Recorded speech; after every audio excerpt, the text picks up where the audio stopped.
All right, you guys, welcome to another episode of the Knucklehead Chronicles podcast. It's your boy, Terry. Here I am again. Happy Sunday. We're going to have a conversation, but today I'm doing something a little different. I got my first guest on my podcast, which I normally don't do guests, but she's my first one, and she's been down with her brothers for a minute. So listen, y'all stay tuned. You're going to dig it. I promise. Hang tight. Welcome to another episode of the Knucklehead Chronicles podcast. This podcast was designed to let you know that you aren't the only one that took forever to get it together. So the rabbit hole that you have stumbled down will hopefully help you understand that just when you think it's over, it's only the beginning. Just because you were dealt a bad hand doesn't mean you have to keep it. Welcome to the Knucklehead Chronicles podcast.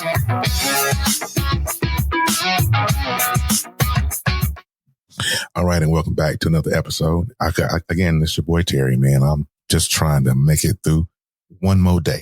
All right, so this episode is called the Divorce Chronicles, and I bring on a special guest. Now, me and this young lady have been friends for, golly, at least 10 years, at least. It doesn't seem like it's been that long, but But anyway, I'm going to introduce her now. I always get her name wrong, because when I see it, I think about He-Man and all that. So, her name, SheRa Renee. We've been down since the days of Periscope. And if anybody listening to this know what Periscope is, that was an app owned by Twitter, I think, some years ago. But it was the bomb. That's how a lot of us met on social media streets. It was on Periscope. Anyway, Miss SheRa is a Jersey girl. Jersey. She's a mother, daughter, sister, all around great friend. She's been a friend of mine forever. We lost contact for a minute because I think we both got married and we went separate ways and all that. It's amazing how you separate for a certain reason and then you're brought together for the opposite reason. It's crazy how that works out. But she's also the host and creator for our very own podcast, the Blemish Beauty Podcast. She talks about a whole bunch of stuff, has a live show. It comes on Friday, I think it is, on YouTube. She's doing some stuff. And I'm really appreciative of who she is and who she is in my life. I really want to thank her for being here. But today, though, we're going to talk about Divorce Chronicles. And we're both, funny enough, going through the same thing. So I'm going to bring her on stage. So y'all give it up for SheRa. Hey, girlfriend. Hey, it's the sound effects for me. Hey. Listen, I know we've been friends for so long, right? And it's kind of hard to have this conversation with you because we both are now going through just the exact same thing and just doing, yeah. And it's crazy because we met on Periscope and we kind of was crushing. I wasn't married then when I first met you. And all of that, I go do my thing. You eventually go do yours. And here we are, right here. Okay, so it's crazy how life works, ain't it? It's weird. It's weird. So now we're both going through divorce. Now, here's my question to you. I'm not sure how far down the process you are as far as the divorce. I'm just now, I got my final court date. So maybe we can get some stuff finalized, but where are you? I mean, how did you feel when it went down for you? What was that aha pivotal moment for you? Well, there's a couple, but the major one was when you realize that you're riding for someone who is parked for you. Like, you are willing and you are here going through everything that this person endures in their life. And when you reach certain aspects of your life where you need them, they're not there. And they're supposed to be the main one that's supposed to be there. That was a pivotal moment for me to just say, yeah, I'm gonna head out. Like the SpongeBob meme. I'm gonna head out. I love that SpongeBob meme. I don't care what nobody say. When I saw that, that's kind of my go-to. Yeah, I'm going to head out. I'm done. Yeah, really. It was, for me, it was difficult You know what I mean? Because I want to say I saw it coming. I mean, we had a conversation before on the phone about this. And, you know, I want to say that I saw it coming, but I didn't. And it was, I think it's one of those things that to this date, you know, it still pisses me off. But I can't really fault anybody but myself here because there were some things. So then it begs the question, who am I really mad at?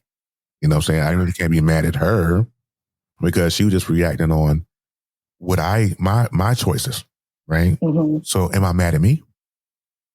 Or am I really mad at her? I mean, I would never, through therapy though, I'm working on that, you know, so have you, what's the question here? Because you've been going through, how long has it been since you guys been separated?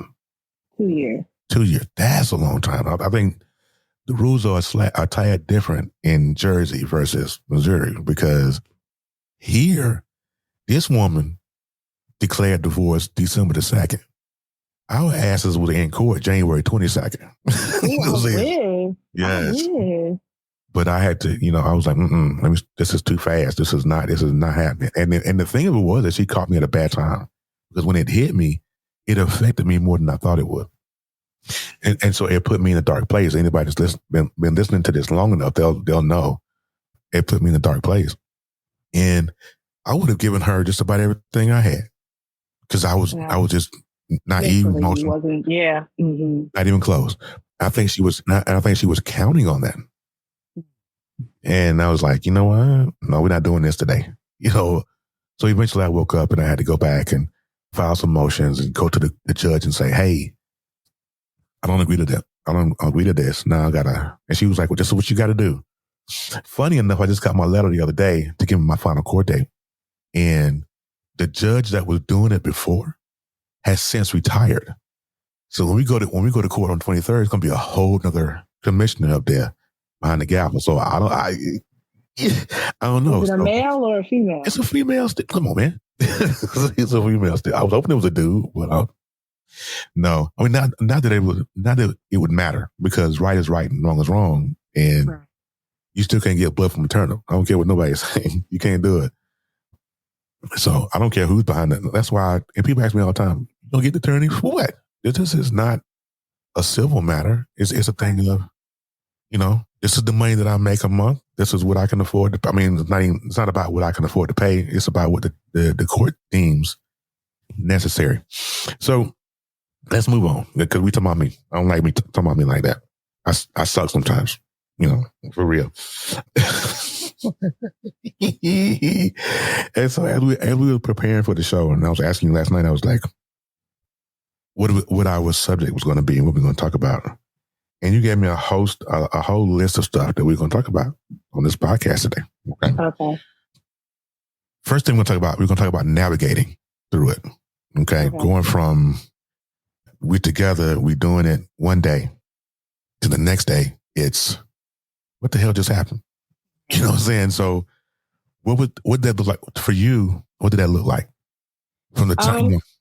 It's hard because I still kind of deal with it. Like, you know, when you're married, and I don't think people understand it, when you're married, this one person, I don't want to say everything because, you know, I believe in Jesus. So God is supposed to be everything.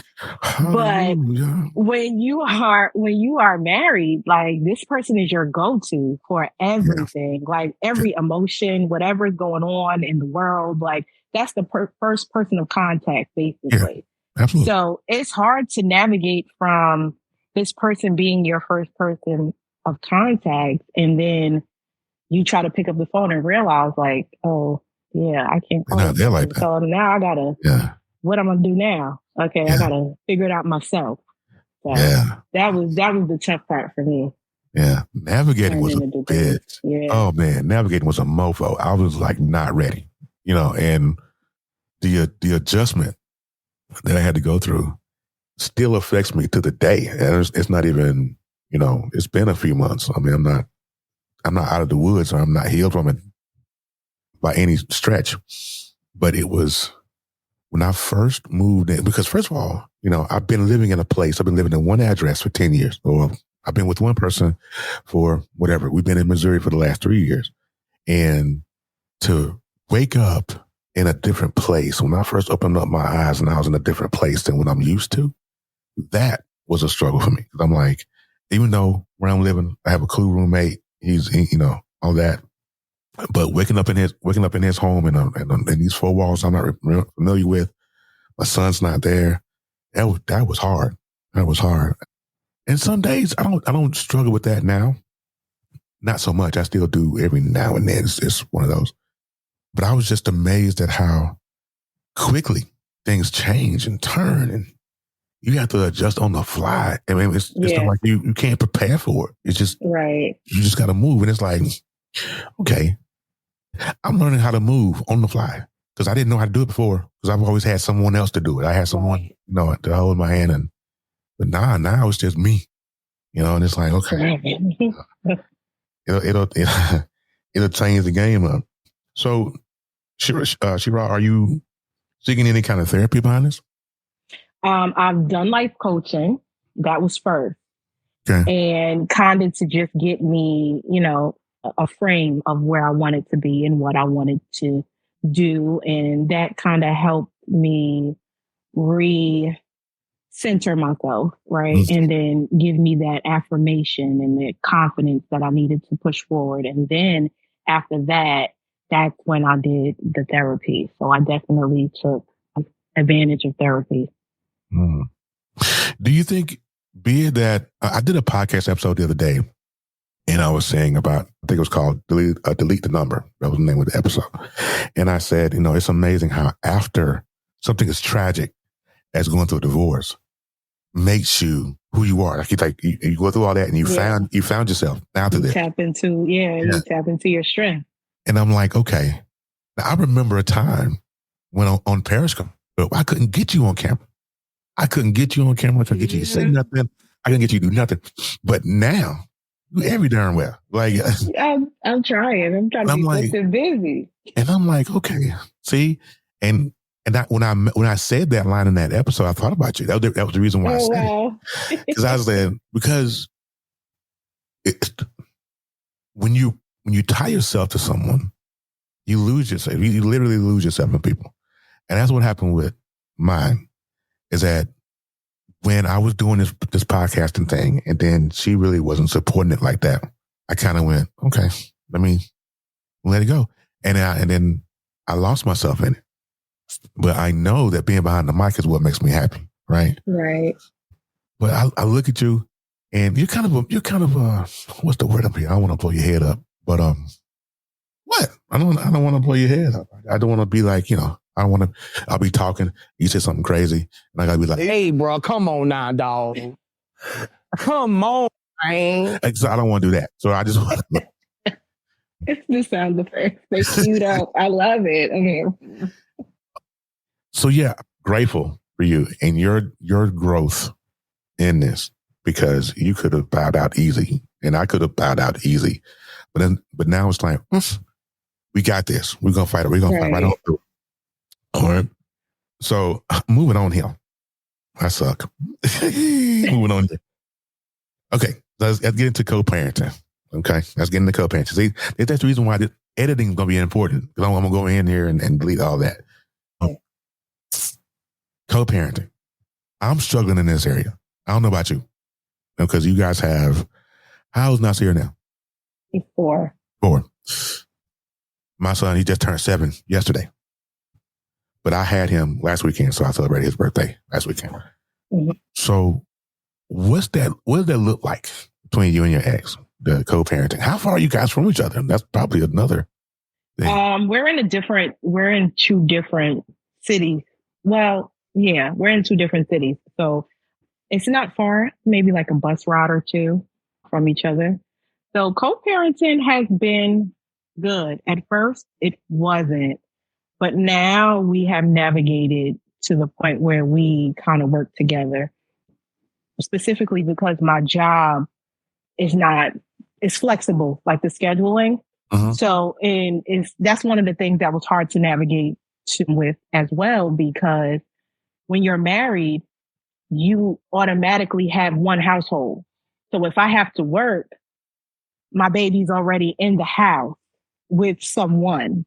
So Right. now that we're separated, it's like, okay, now I have to make provisions to make sure that he's picked up because I can't do it or whatever the case. And then we have to make provisions for a drop off when he does pick him up because we're not all in the same house. So that was hard at first, but now it's pretty good. He gets him every week, every other weekend. Every other weekend. Yes, every other weekend. And then he picks him up after school for me and then brings him to the house. So it's pretty good. Don't you know I proposed to the court to get my son every other weekend? Don't you know that woman shouted at me and told me I was a crappy man because I want to get my son every weekend? Don't you know that? You wanted him every weekend? No. Oh, I would. She wanted you to have him. I would love nothing more than to have my son every weekend. But I work too, and my work schedule is wonky. I work at 1 p.m. to 9 p.m. Right? That's my 8-hour schedule. And then because I work in the prison system, we're mandated a couple of days of overtime. And I put this to the court. Hey, if I can get him every other weekend, that'd be great. And don't you know that woman shouted at me and told me, how you ain't even a man. You won't take your son every weekend and this and that. I'm like, I'm sorry you feel that. You gotta have a life too. No. Not according to her. I better not. How dare I have a life? What you mean? I wasn't worth 5 16s in a row. Yeah. I was worth 5 16s in a row. Have him every weekend. Yeah. Me have a life? What's that? What's that? And so co-parenting for us is hard. I mean, I'm glad that you and your ex have a situation or a system to where it works. Mm-hmm. And I think me and mine ex are getting there eventually. We ain't there yet. I think, and the reason why that we can't come to any kind of agreement about anything is because we're still pissed at each other. Right. I really believe it. Maybe I'm wrong here. Help me. But I feel like there will not be any level of okay or any level of agreement until you take the emotion out. Everybody's still pissed. I'm pissed at her. She's pissed at me. We kind of move. And it's just yeah. And I'm like, we'll never. And she was trying to tell me because she doesn't want to go to court, And I'm like, I don't want to go to court either. But there's no agreement that there's no agreement that you can say out of your mouth that I'm going to agree with. There's nothing I'm going to say out of my mouth that you're going to agree with. So I would let the court do it, And she was like, well, why can't we come to an agreement? Because we're still pissed at each other. Right. You need legal mediation. That's what that is. And I had to come to that agreement. I had to come to that fruition. That thing in my head going, yeah, I'm not going to, because at first it was a set amount that I had kind of agreed to, but I was in a dark place and I was like, yeah. After I came out and I was like, wait a minute, I can't afford that. Let me go back to the court and say, hey, I can't afford this. Right. That's what we look at this. I pull all my check stubs up and everything. And then she really was mad about that when I first found that motion about, hey, I can't afford that. I can't. Well, yeah, you make this amount of money. Hey, you stop counting my pocket. Stay out of my pockets. You over there. But anyway, I digress. Sometimes, some things she say to me, and I'm thinking to myself going, what are you talking about? You make this amount of money. How you count my pockets from over there? You no longer have access to me. What you mean? Like, hey, bro, come on now, dog. Come on, man. How is you coming to this? I don't understand. Okay, so now we're going last topic, and we're gonna get out of here. The subject of dating after all of this. Ooh. Dating? I mean, it's got to, and the thing with it is with you, SheRa, is that it's a little tougher for you. Not really tougher, but it's what's the word? Because you're saved for real. Like they ain't nobody. I mean, Lord, he said you're saved for real. You saved for real. Like it's not gonna be no, come through homeboy. It's not like that, right? So what does dating look like? What do you think is for you? Yeah. I'm sorry. This is what I our ain't put on the spot. conversations look. This is what our conversations sound like, you guys. So just bear with us.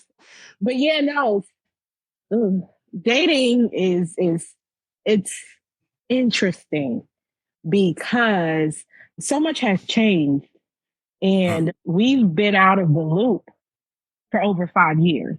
And I think crazy, man. I think that's when it changes, like a 5-year interval. And what we were used to or accustomed to prior to going into these relationships is no more. Right. So now it's just trying to navigate what is really going on, and is this really something that I want to do? Because y'all crazy. Like, yeah. So the world is crazy. Yeah, it's just a different dynamic. That 90s approach and all, the dating and the courting and the stuff. People don't do that. Yeah. Now. It's Netflix and chilling. And no. I could do that with my son. I don't need to no. Right. So have you tried to date since you're split? I've tried. But biblically, you can't really open up a new door without closing. I told y'all, fellas, y'all listening to me. I told you she's saved for real. Ain't no coming. I've learned that because it just wouldn't work, and it doesn't work because it's not supposed to right now. So I've just been focusing on building my brand until that door closes. But when it closed, it's closed. So translation, fellas, ladies and gents, translation is it does not go down in her DMs. I can promise you, don't go in there. No, it does. It really does. It does. Like you would be TikTok, Instagram, Facebook. Yes, but there's no substance. Stop. Listen, fellas, for real. Listen to me. Listen to me real good. It does not go down to her DMs. That's no. And the one thing about her is that, like I said, we've been friends for years, and I can say this to her face, behind her back. It doesn't matter. You ain't coming. You ain't coming half cocked. You better be all the way ready. What's your favorite scripture? Right. So we're not even finna do that up in here today. So fellas, it does not. We will not. You're gonna have people looking at scriptures and be like, all right, they gonna be. What's your favorite scripture? What's your favorite scripture? It's Ecclesiastes 3:1. What they say, it's a time for everything. So let's not do that. She's like, no. Ecclesiastes 3:1. There's a time for everything and a season for every activity under the heavens. Yes. That means it going down in the DM. All that. This is part of. So how are you? Are you looking to get back into the dating space? Here's my problem is I don't feel like I'm good enough. What do you mean? Elaborate, friend. What do you think like that? I just don't feel like when I tell you that she beat me down to nothing. So I don't I don't feel like I'm good enough. So I try to laugh my way through stuff, or right. But at the end of it, to keep from crying. Yeah, but for the most part, I mean, I want to. I mean, but I know that I'm not ready. You know what I'm saying? But right. I just feel like I'm not. You know, after you're called a thing for so long, you start to believe it after a while. You know. And being called less of a man, being called deadbeat, being called, so I just don't feel like I don't want to waste anybody's time. Right. So, this is not how I was supposed to win. I think this is one of the hardest things to navigate through as well. Because when you've gone through a traumatic marriage where you've had a spouse who has treated you this way, how do you tap back into trusting someone else? And I don't think a lot of people understand marriage is supposed to be the finish line, right? Supposed to be. So what happens now because I done got to the finish line and it's still in work. So how can you assure me that you are really we gonna take this and ride off into the sunset and be happily ever after? Because I had a happily ever after and another happily ever after, and it still didn't work. So are you gonna be number 3, 4, or are we just gonna keep adding names to the list? Or I don't know. You know, I wake up every single morning and all I want to be is okay. And you only can pretend for so long until it hits you. And I try to talk to them, I'm in therapy, like big. And she was like, Terry, you just got to be real with yourself. You just got to be real with whoever you're talking to or whatever. And it's like, the fear of being 100 with somebody. It's like, I did that, you know what I'm saying? And this is where they got me. So that's, I don't know. Am I ready to date? Absolutely not. Do I want to date? Yeah, I do. I want to be wanted too. It's just like, I don't know why, for some reason, people think that men don't want to be wanted or desired just like a woman does. Right. We got the same vibe, the same energy. I want to be wanted. I want to walk into a room and my significant other, my partner is there. She sees me and her eyes light up. And her arms. Yes. I want that. You think I don't want that? Hell yeah, I want that. But you know what it is? I think the problem is who we want it from is not necessarily who we need to get it from. That's true. That is absolutely true. I mean, because people can, fake the funk too. And they go and I'll give him what he wants a little bit just to entice him, And so it's hard to trust people.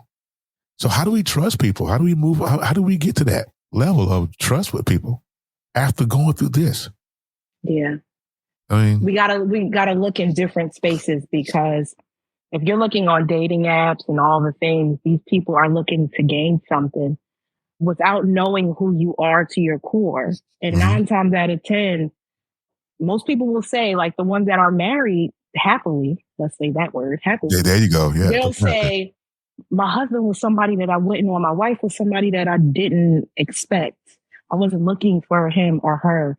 They were my friend. They were in a friend zone. They weren't in like a dating space, because your friend is the one who sees you vulnerable and doesn't judge, So who better to go into a relationship with than someone who has already seen you vulnerable and still accepts you, as opposed to expecting that from a stranger, not knowing if you're going to get that, right?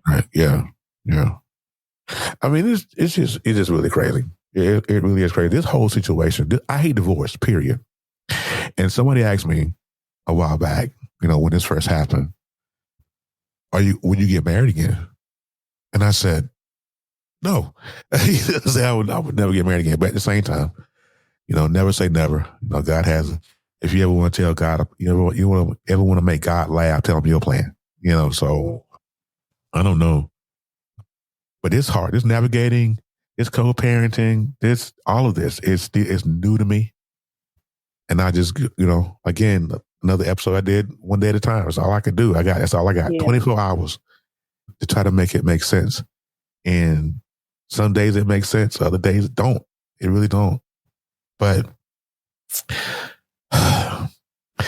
so, SheRa, I want to thank you for being on this episode. Listen, because we need to do this more often. We need to collab, do some stuff. But she be on TikTok. So y'all can follow her on TikTok. I'm not sure what her name is. I'm gonna give her the opportunity to shut it down and then give you her stuff, so that way you guys can follow her. But again, thank you for being here. I know it's early. I know you got to get out here and do some stuff. And so I appreciate you. So in closing, Miss SheRa, give the people your final word and how they can reach you. Okay, you guys can follow the Blemish Beauty Podcast on Apple and Spotify. You can follow me on TikTok at SheRa Renee 510, and also on Instagram and on Facebook. Okay. Now, with that being said, I'm gonna go ahead and get out of here. It has been a pleasure to talk to you guys one more again. That's old school. One more again. Who says that?